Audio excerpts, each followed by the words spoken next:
Hello guys! Um, Bumili tayo ng t-shirt o umorder tayong t-shirt sa Shopee. So, ano siya, no? Solo leveling t-shirt. So, tingnan natin kung maganda. Hopefully maganda siya. So, kararating lang niya.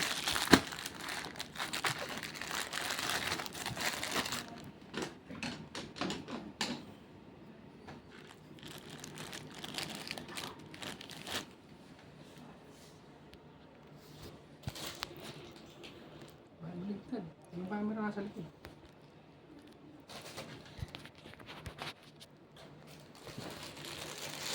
So, buksan natin.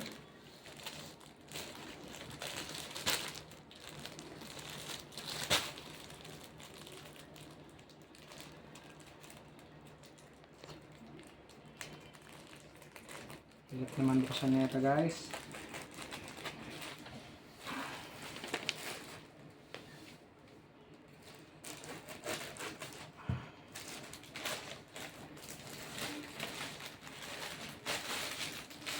Wow, plastic pa lang, no? Harap pa lang niya, maganda na. Wow, solo lovely. Solo leveling. Ano yan? Solo leveling. So, mukhang sulit naman. So, XL lang in-order ko guys. So, since, ano siya, oversize. Yung XL na to is parang double XL na rin siya. Butas yata yung shirt mo. Nakabuka ka anak. So, tingnan natin. Ito ang harap niya. Wow, solo leveling? So, ang ganda, no? Ang ganda ng tela, makapal. White ba yan? So, solo leveling. At ito naman ang likod. Ay, bakit yan? Mukhang ano? Ay, demonyo. Ito yung pinaka-boss nila, kalaban. Ito yung bida, ito yung kalaban niya, no? Sino ba yung kalaban niya? Demonyo?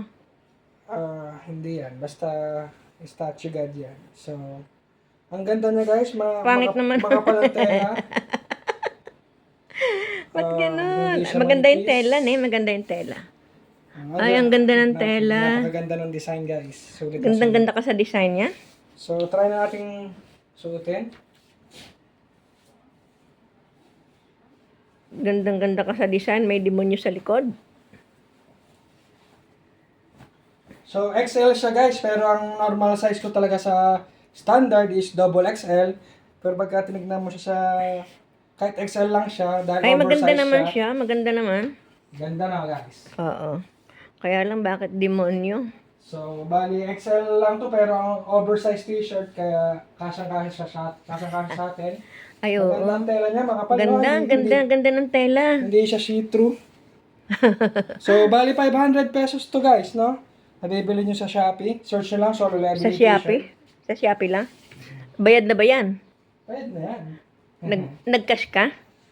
Sa Shopee kasi So, pwedeng umutang, di ba? Next time guys, mag-review pa tayo ng mga ibang anime t-shirt. So, ayun na muna. Bye-bye for now.